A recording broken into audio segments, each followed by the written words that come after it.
citar aqui, eu vou usar slide sim, né? O mesmo que eu preparei praticamente para a defesa da dissertação, é só para mais uma ilustração, não é? Para a gente ir situando, né, as nossas falas. Né? Quando nós vamos falar de educação, é sempre bom, né? Eu gosto muito de discutir educação, principalmente educação no Brasil de filosofia. E o tema que eu trago hoje é exatamente a necessidade da filosofia, um estudo sobre o desinteresse, né? E nós vamos fazer a partir da obra de Ortega y Gasset, né? O filósofo espanhol, né? Viveu exatamente há 100 anos atrás, e onde ele falava exatamente do despertar o interesse pela filosofia e a filosofia como o próprio ato do filosofar, né? E como é que surge essa problemática, né? Eu leciono filosofia há 11 anos, né? Na educação básica e há 1 ano na educação superior. E na escola de educação básica, em uma delas, eu fui diagnosticando que, com o tempo, os estudantes iam parando, iam perdendo o interesse pelo questionar. Né? E era uma coisa que me incomodava. Eu leciono filosofia a partir do 6º ano. Aí, do 6º ano ali, eles chegam questionando muito, o 7º ano também, e depois eles vão perdendo o interesse, né, no questionar. E a nossa hipótese de trabalho parte da falta de percepção da filosofia como um saber vital, né, que seria o problema ali do desinteresse.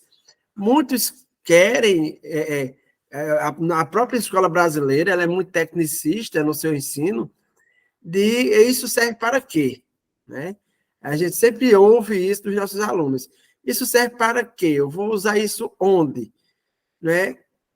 E a gente foi diagnosticando que o problema não diz respeito à natureza própria da filosofia, mas eu, enquanto aluno, compreender que aquilo ali é importante para a minha pessoa, o meu ser humano.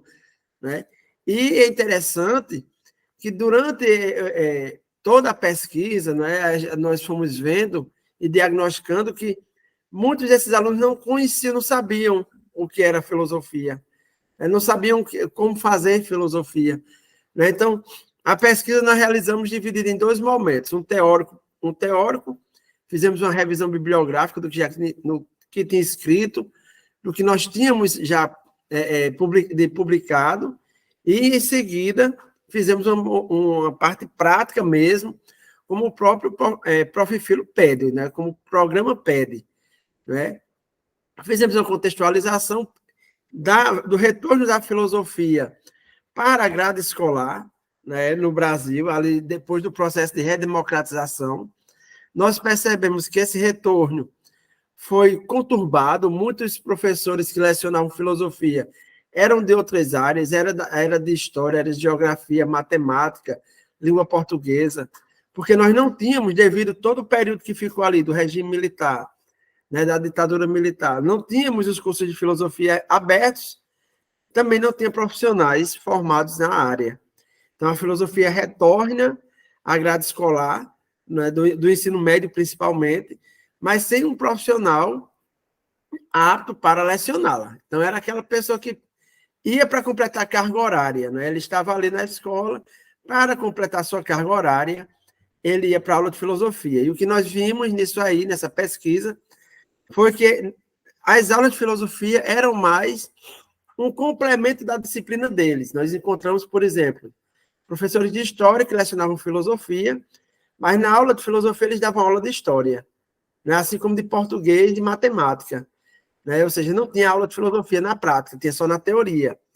Então, em seguida, nós fizemos uma apresentação breve de Ortega y Gasset, e nas 3 últimas sessões nós focamos ali sobre a nossa problemática do estudar, sua relação do estudar com o estudante, e como é que esse estudante pode falsear o estudo.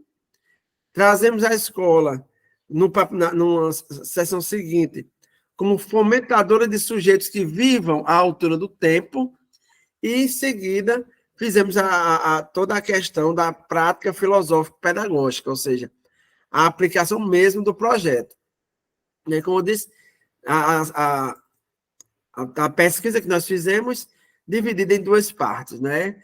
As duas primeiras mais teóricas, a terceira, quarta e quinta, mais práticas, né? Depois de toda a pesquisa, nós fomos aplicá-la e testá-la, né? Para comprovar todas as nossas teorias, todas as nossas hipóteses, se estavam corretas ou não, né? A quarta sessão e a quinta, eu digo que é o coração da pesquisa, porque vai mostrar como o estudar precisa ser reformado. Não é uma reforma do ensino médio que vai mudar o modo do estudar, mas nós criamos uma cultura do estudar, né? De modo que, explicitando a necessidade de que seja estudar, né? E a missão da escola, como é a escola, enquanto fomentadora de pessoas que possam viver à altura do seu tempo, pode ensinar seus estudantes a fazer um caminhar de um estudar autêntico. Porque o que nós percebemos, né, é que nós, na educação, o falsear o estudo, ele de certa forma, na educação básica, suportado. E isso é grave. É como se fosse, nós fingimos que ensinamos, os alunos fingem que aprendem, gera-se uma nota e pronto. Isso é um falsear da educação. E nós não conseguimos, com isso, fazer com que surjam pessoas que vivam à altura do seu tempo. E o que é viver à altura do seu tempo? É você conseguir ler, compreender a sociedade na qual você está inserido, suas problemáticas, suas dificuldades, como é que eu, enquanto sujeito, eu posso melhorar essa sociedade na qual eu estou inserido. Né? Não fazer uma crítica pela crítica, mas uma crítica que seja construtiva e uma crítica que possa gerar conhecimento. Né? E isso foi uma coisa que nós fomos fazendo devagarinho em sala de aula, né? No grupo de estudos que nós criamos, e nós fomos vendo que foi dando resultado. Eu digo muito que, já dando um spoiler das considerações finais, os 15 participantes, essa pesquisa foi aplicada no início do ano passado, está fazendo um ano agora, os 15 participantes, hoje, eles têm uma outra percepção do que seja estudar, do que seja filosofia, do que seja a sociedade na qual eles estão inseridos. Tanto que a gente ainda continua com esse grupo de estudos na escola hoje. A última sessão, aí eu trago a parte prática mesmo, né? Foram 6 encontros com esses 14 estudantes, né? Eu evitei ao máximo usar o nome aluno, né, em toda a pesquisa, ficou só no título, que não tinha mais como trocar, mas todo o corpo da pesquisa nós tratamos como estudantes, para que nós tenhamos isso na nossa essência. Eu sou o estudante. E nós começamos os encontros com uma pergunta, que é exatamente o que você considera uma questão relevante a ser discutida nas aulas de filosofia. Essa foi a pergunta norteadora de todos os encontros. Né? Eles foram questionados com isso, eles levaram essa questão para casa, pensaram, trouxeram depois, né, escrito, e nós fomos discutindo. Aí eu trago para vocês verem um primeiro quadro que nós elaboramos de questões. Né? Os 2 primeiros encontros foram as preleções. Uma preleção sobre o texto, sobre o estudar e o estudante, e outra preleção, foram dos capítulos 2, 3 e 5 de Missão da Universidade, de Ortega y Gasset. Mostramos, eles tiveram contato com o texto, leram o texto, discutimos os textos, né? Para, a partir de então, no terceiro encontro em diante, cada encontro tinha 4 ou 5 questões que eram norteadoras. Mas o interessante é que eles tiveram contato com essas questões, né? E foram criando suas próprias questões também. Esse eu digo que foi o mais bonito e importante. Eles questionarem, não serem sujeitos passivos, mas sim ativos do processo.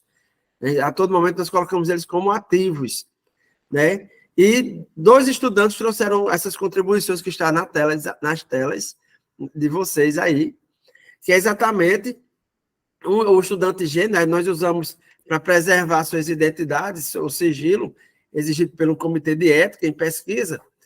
Eles não sabiam que havia um filósofo que tinha pensado sobre como seria estudar de verdade, né? E eles já estavam ansiosos para que começassem os seminários, para que pudessem melhorar o seu ato de estudar. E uma coisa que nós prezamos também na pesquisa, eu tinha alunos que gostavam de filosofia, tem aqueles alunos que gostavam mais ou menos, tem aqueles alunos que não suportavam a filosofia. Eles assistiam a aula de filosofia porque era obrigado pela escola, né? E quase que eu não convenci eles também de participarem da pesquisa, já que eles tinham essa ojeriza da filosofia. Quando era aula de filosofia, eles diziam muito, professor, eu gosto do senhor, mas a disciplina é horrível, eu não gosto. E eu fui conversar, disse, mas vamos participar? Eu preciso da sua contribuição para melhorar. E eles aceitaram e eles saíram com uma nova visão, né? Após esses primeiros momentos, aquele primeiro quadro ele se estende já com questões dos próprios alunos, dos próprios estudantes que estavam participando, né?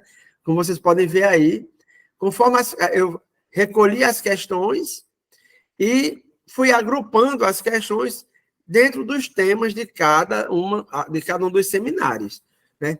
Seminário aqui, não daquela forma tradicional que nós somos acostumados, né? Mas eles trouxeram a criatividade deles, né? Ou seja, quando o primeiro seminário, o estudante e a sua relação com estudar. Então, eles começavam dizendo o que eles achavam, o que eles pensavam sobre o que era ser estudante, sobre o que era estudar, sobre o que era necessidade, qual era a relação que ele tinha que ter com o conteúdo. Então, a todo momento partia deles, né? E eu estava ali mais como mediador, eu era mais ouvinte, né? As primeiras 4 questões que tinham aí, como está na tela, o estudante e a sua relação com estudar, né? Foram as primeiras 4 questões que nós trabalhamos, e eu trago na tela de vocês 3 contributos aí dos próprios alunos, né? Um vai dizer que, em sua maioria, não são interessantes sobre os conteúdos de filosofia, né? E não só de filosofia, mas também das outras disciplinas, porque eu sempre busquei ampliar, não ficar só na filosofia, mas irmos também para as outras disciplinas, né? A história, a geografia, a matemática, a física, a química, a biologia, né? E eles vão dizer que, em sua maioria, esses conteúdos eles não achavam interessantes e muitas vezes eram passados de forma automática pelo professor, né? O professor não conseguia fazer a ponte entre o conteúdo e a realidade que eles viviam, né? E eles vão dizer também que a escola oferece sempre conteúdos que não possuem relação com a vida deles. E aqui a gente percebeu uma coisa, não é que não possuam relação com a vida, mas eles não conseguiam relacionar o conteúdo com a própria vida, né? E isso foi chamando a atenção deles durante os encontros, porque eles vão se questionar sempre.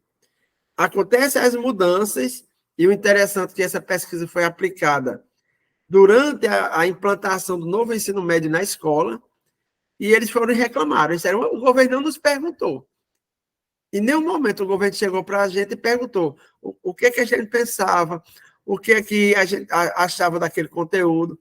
O governo simplesmente envia e nós temos que ficar passivamente aceitando o que o governo manda para nós e impõe a cada um de nós. Isso foi uma indagação que eles fizeram muito forte a respeito disso, não é? Como é que eu, enquanto sujeito atuante da escola, enquanto estudante, não sou perguntado pelo governo sobre o que eu quero estudar, né? Sobre o que eu quero fazer da minha vida, mas simplesmente o governo vem com um modelo e implementa e eu tenho que aceitar calado e passivo, né? E isso foi uma coisa também que eles questionaram, que eles expuseram, e que digamos, nós que estamos aqui na educação, e digamos que eles têm uma boa parte de razão nisso aí. É porque vem a mudança e nós entramos, vamos ali. Se nós, professores, já sofremos com a mudança, imagina só quem está ali na ponta, que são exatamente os estudantes, que vão ser os primeiros impactados por aquela mudança naquele ensino, naquela metodologia de ensino, né? E os estudantes vão demonstrar, com o passar do tempo, vão se perceber como pessoas que podem fazer a diferença. E nisso aqui foi o importante. Eu que faço diferença, né? E a gente já lança para o próximo encontro, que é o estudante com a sua relação com o professor. E aí nós percebemos que muitas vezes há um entrave entre professor e estudante.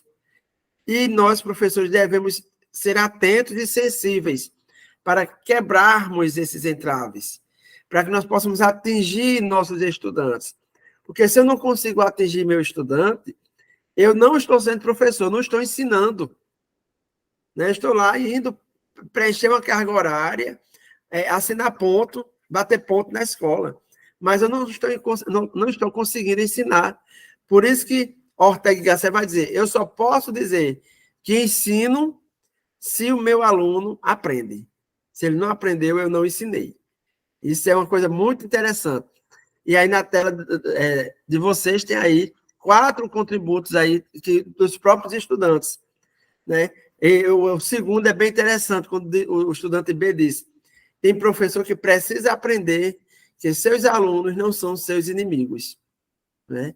E nós temos, infelizmente, na educação brasileira, né, vamos falar da nossa realidade, professor que cria aquela rixa com o aluno, e o prazer dele é ver aquele aluno se prejudicar. Né? E se puder, ele reprova. Mas será que o problema não está em nós, enquanto professores? Né? Será que eu não sou o problema? Aí foi o problema fomentar nesse encontro. Né? E esse seminário deu à luz uma grande lição. Talvez no afã de nós ensinarmos, nós tenhamos deixado de perceber que sentir o aluno, ver suas necessidades, ver suas carências, seja necessário também na arte do estudar, na arte do educar. Né? Precisamos conseguir atingir nossos estudantes de forma sempre positiva e não de forma negativa. Né? Eu tenho que ser aquele professor que o aluno lembre de mim com saudade e não com alívio. Né? E o quinto encontro, a filosofia e o seu caráter educativo. Né? Eles vão dizer que a filosofia deve servir para que cada um possa compreender sua vida e seus pensamentos. E aqui está o ponto-chave da filosofia. Nós não ensinamos filosofia. O que nós ensinamos é a filosofar. Se a gente for naquela ideia de que eu vou ensinar filosofia, então você vai ser um professor de história da filosofia. Né? Nós, principalmente na educação básica, e a experiência, quem leciona no sexto, ali até o 9º ano, nós temos que dar esse contributo maior. Se eu ensinar esse menino, essa menina, a filosofar, quando ele chegar no ensino médio, a filosofia vai ser uma coisa mais maravilhosa para ele. E muitas escolas já oferecem. Infelizmente, ainda tem redes públicas que não oferecem, mas a rede privada, em sua maioria, oferece. Né? Enquanto a pública fica aquém. Não é? Até mesmo na formação docente, nós ainda pecamos. Nós esquecemos do professor, né, desse aluno nosso da universidade, que vai ser professor na base, lá no Fundamental 1, no Fundamental 2. Nós preparamos sempre eles apenas para o ensino médio. Esquecemos a base. Eles vão ser professores de crianças também. Né? E no encontro sexto, o ensino de filosofia na escola, aqui nós vamos ver o princípio da economia de ensino de Gasset. Né? Ensinar é primária e, fundamentalmente, ensinar a necessidade de uma ciência. Não ensinar uma ciência cuja necessidade seja impossível fazer sentir ao estudante. Eu só posso ensinar aquilo que o meu aluno tem condições de aprender. Às vezes nós queremos ensinar mais do que ele tem condições, né? E nós não vamos conseguir, e às vezes isso gera frustração no professor. Mas, na verdade, nós é que não atingimos o ponto crucial, que foi compreender que ensinar é ensinar uma necessidade de uma ciência que seja alcançada, que seja possível desse menino, dessa menina, alcançar, né? Vou só concluir aqui, na consideração final, né, com o papel da escola, que é de preparar os seus estudantes para viverem sua vida de forma plena e satisfatória, levando em conta a cultura da qual estão inseridos, na qual participam, pois a cultura é o sistema de ideias vivas que cada época possui, né, ou melhor, o sistema de ideias a partir das quais o tempo transcorre. Nós precisamos, enquanto educadores, preparar nossos estudantes para viverem de forma plena a sua vida enquanto futuros profissionais, dentro da área que eles escolherem ser, mas que sejam profissionais de excelência e que consigam viver à altura do seu tempo, né? Então, essa é a minha breve explanação, né? Muito obrigado. Muito bem, eu passo a palavra agora aos nossos mediadores. Professora Ofélia, por favor. Obrigada, Ricardo. Professor Márcio, foi muito bom ouvi-lo, né? E o seu entusiasmo nos entusiasma. Depois de estarmos tantos anos na sala de aula, é muito bom vermos colegas aí entusiasmados com o trabalho pedagógico. E isso me deixa muito feliz, mesmo porque eu trabalho com formação de professores. Eu achei muito curioso você ter utilizado o Ortega y Gasset para a sua condução aí como referencial teórico, mesmo porque o trabalho do Ortega y Gasset, me parece, está voltado para a questão da reforma universitária, a crítica que ele vai fazer à formação profissional. Então, como você disse que trabalha com os pequenos, né, no Fundamental 2 e no médio, então eu queria saber como é que você fez, né, essa transposição, digamos assim, desse referencial teórico, cujo filósofo está tratando de uma Pessoal, questão... vou me ausentar rapidinho para a sala 3, por favor, continuem, tá? Ah, tá bom.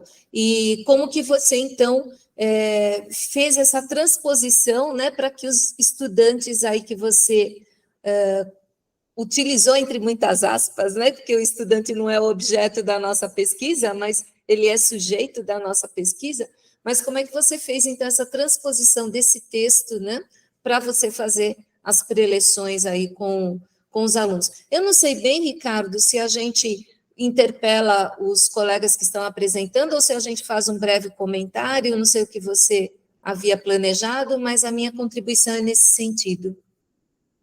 Eu acho que é melhor possível perguntarmos, né, e termos mais oportunidades de conhecermos as pesquisas. A professora pode prosseguir. Não, a minha interpelação é nesse sentido mesmo, como ele fez essa transposição de um texto que trata, né, de reforma da universidade, etc. Eu sei que o Ortega y Gasset trabalha essa questão do ensinar e do aprender, então queria que você tivesse aí 2 minutinhos para contar um pouco para a gente como foi essa transposição. Eu vou aproveitar, Márcio, a pergunta da professora Ofélia, encaixar mais outras que eu acho que são correlatas. Eu também fiquei curioso, professora Ofélia, com a escolha do Ortega y Gasset pelo Márcio, especialmente também pelo fato do Ortega y Gasset ser um filósofo conservador, e nós temos uma parte da crítica à Base Nacional Comum Curricular, que ele também mencionou no projeto, como um dos desafios, tê-lo feito precisamente na ocasião de implementação dessa nova política, e uma parte substancial da crítica que se faz ao tipo de visão liberal presente na BNCC é conservadora, mesmo quando vem da esquerda. Mesmo quando vem da esquerda, né? Lembrar que nem todo conservador em educação é de direita. Lembrar a contribuição relevante da Hannah Arendt na crise da educação, onde é feita uma crítica conservadora à educação, mas não necessariamente uma crítica liberal. Então, eu achei muito curioso, queria que você também respondesse a isso. E outra curiosidade, você mencionou o Comitê de Ética em Pesquisa. Foi necessário submeter a sua pesquisa ao Comitê de Ética em Pesquisa? Que reflexões você tira dessa experiência de trabalhar com sujeitos menores de idade, portanto, como é que você lidou com isso, né? Você precisou do termo de livre consentimento esclarecido dos pais, dos responsáveis. Eu queria que você detalhasse um pouco mais, porque eu acho que no Brasil inteiro há dúvida, porque nós, em filosofia, nos habituamos a pesquisas bibliográficas. Quando vamos para pesquisas de campo, a gente sempre fica se perguntando se a gente toma a licença dos antropólogos e dá de ombros para os comitês de ética em pesquisa, ou se a gente incorpora, como parte da nossa reflexão e da nossa responsabilidade profissional, uma reflexão de ética social como que se impõe por orientação dos comitês de ética em pesquisa. Então, eu queria ouvi-lo também. Obrigado, professora Ofélia. Obrigado, Márcio. Você agora, com o tempo para falar. Obrigado, professora Ofélia, professor Ricardo. Realmente foi uma aventura, né? Trazer um teórico que vai pensar e criticar o sistema universitário e trazer ele para pensar a educação básica, né? Quando o meu professor orientador propôs Ortega y Gasset, vamos usar o jargão popular, eu tremi nas bases, né? Porque eu sabia que Ortega fazia crítica à universidade, e ele disse, vamos trazer ele para o ensino básico e atualizar essa crítica dentro do ensino básico, né? Não foi fácil.